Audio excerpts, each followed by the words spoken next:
At the beginning of a session with a social worker, a client whose mother recently passed away following a lengthy illness remarks, "I truly feel horrible this week." Which of the following is the best manner for a social worker to respond with a fundamental empathic statement? A. From the way you're expressing it, it's very apparent that you're miserable presently. B. It is not very usual for people to go through periods of deep sadness when they lose someone close to them. C.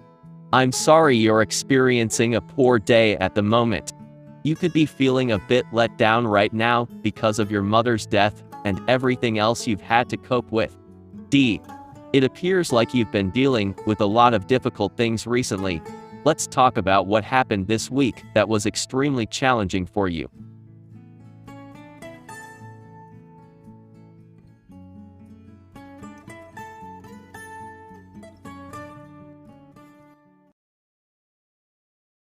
D.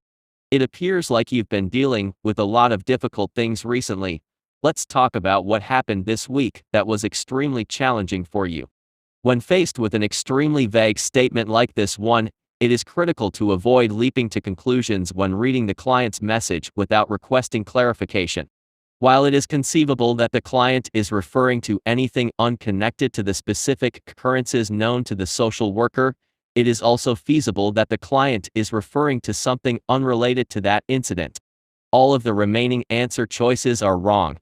As previously indicated, the social worker should not presume that the client is upset about something and should instead allow the client time to clarify. In this situation, the social worker's vocabulary should reflect the intensity level of the client. Therefore, employing words like miserable is unsuitable.